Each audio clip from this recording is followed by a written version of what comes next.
الله فلا مضل له ومن يضلله فلا هادي له ونشهد أن لا إله إلا الله وحده لا شريك له ونشهد أن سيدنا ونبينا ومولانا محمدا عبده ورسوله صلى الله تعالى عليه وعلى آله وأصحابه وبارك وسلم أما بعد فأعوذ بالله من الشيطان الرجيم بسم الله الرحمن الرحيم قالت الأعراب آمنا قل لم تؤمنوا ولكن قولوا أسلمنا ولما يدخل الإيمان في قلوبكم بارك الله لنا ولكم في القرآن العظيم ونفعنا وإياكم بالآيات والذكر الحكيم শ্রদ্ধেয় সভাপতি হযরত উলামায়ে কেরাম, এলাকার সর্বস্তরের মুসলমান ভাইয়েরা আমার ও আমার পর্দানিসীন মা ও বোনেরা,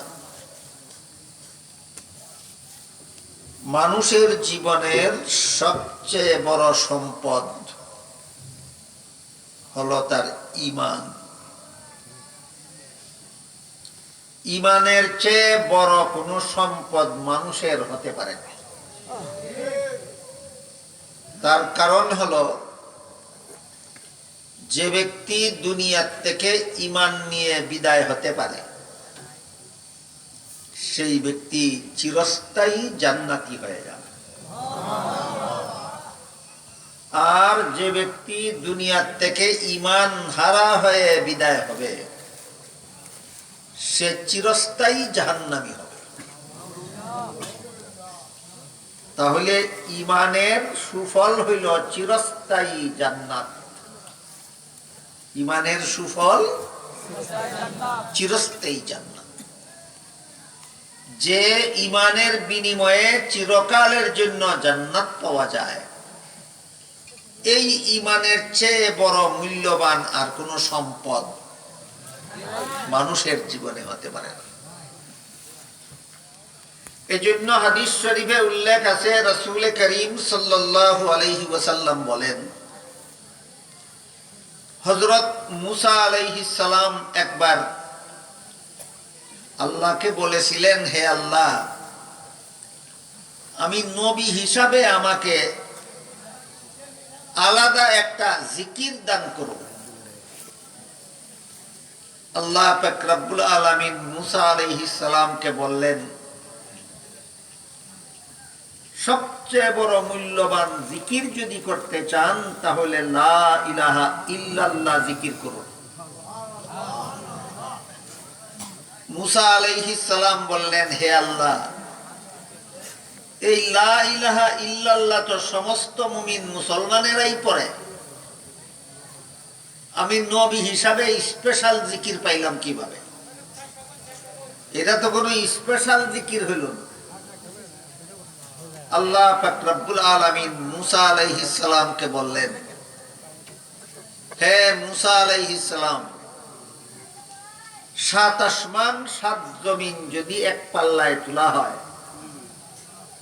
আর লা ইলাহা ইল্লাল্লাহ যদি আরেক পাল্লায় তোলা হয়, তাহলে 7 আসমান 7 জমিনের পাল্লা হালকা হইয়া লা ইলাহা ইল্লাল্লাহর পাল্লা ভারী হবে। তার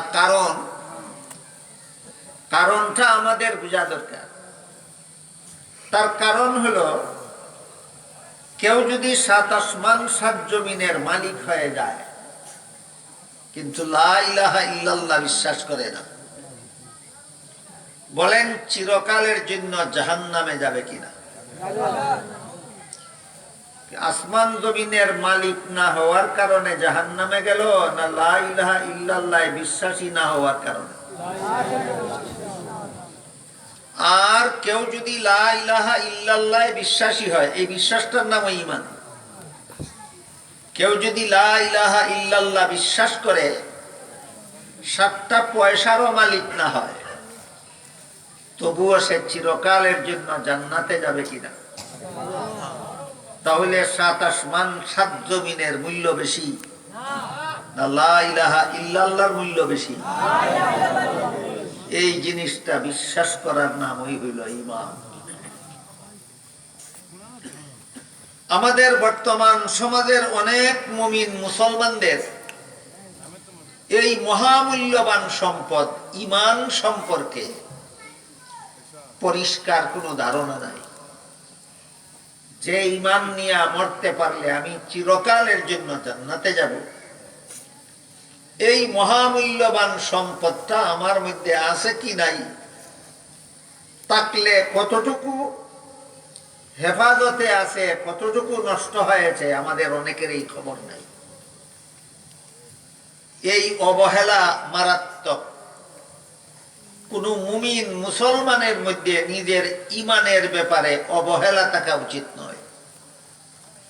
এত বড় মহামূল্যবান সম্পদ আমার ঈমান সঠিকভাবে আমার মধ্যে আছে না কিছু নষ্ট হয়ে গেছে, না পুরাপুরি নষ্ট হয়ে গেছে, এই ব্যাপারে সদা সর্বদা সচেতন থাকা দরকার। এজন্য আমরা সর্বপ্রথমে বোঝার চেষ্টা করি ঈমান কাকে বলে। ঈমান কাকে বলে পরিষ্কারভাবে বুঝলে পরে আমরা টের পাবো আমাদের মধ্যে ঈমান আছে কি নাই, থাকলে কি পরিমাণ আছে কি পরিমাণ নেই। এক হাদিসে উল্লেখ আছে হযরত রাসূল করিম সাল্লাল্লাহু আলাইহি ওয়াসাল্লামকে জিবরিল ফেরেশতা জিজ্ঞাসা করেছিলেন, মাল ঈমান, এর অর্থই হলো ঈমান কাকে বলে। জবাবে রাসূল করিম সাল্লাল্লাহু আলাইহি ওয়াসাল্লাম বলে দিয়েছেন, 6টা কথা বিশ্বাস করার নাম ঈমান। কটা কথা? 6টা কথা। 1 নম্বরে আল্লাহ বিশ্বাস করা, 2 নম্বরে ফেরেশতা বিশ্বাস করা, 3 নম্বরে আসমানি কিতাব কুরআন বিশ্বাস করা, 4 নম্বরে নবী রাসূল বিশ্বাস করা, 5 নম্বরে তাকদীর, 6 নম্বরে আখিরাত। আল্লাহ বিশ্বাস, ফেরেশতা বিশ্বাস, কুরআন বিশ্বাস, নবী রাসূল বিশ্বাস, তাকদীর বিশ্বাস, আখিরাত বিশ্বাস। রাসূল বলেন এই 6টা কথা বিশ্বাস করার নাম ঈমান। যে কোনো যুগের, যে কোনো দেশের, যে কোনো মানুষ এই 6টা কথা বিশ্বাস করবে, সেই ব্যক্তি আল্লাহর কাছে ঈমানদার মুমিন মুসলমান বলে গণ্য হবে। এই 6 কথা কোরআনের বিভিন্ন আয়াতে উল্লেখ আছে, রাসূলের বিভিন্ন হাদিসে উল্লেখ আছে। যারা সরাসরি কোরআন হাদিস বুঝেন না, তাদের জন্য উলামায়ে কেরাম কোরআন হাদিসের বর্ণিত এই 6 কথা একটা কলেমার মধ্যে অন্তর্ভুক্ত করে দিয়েছে।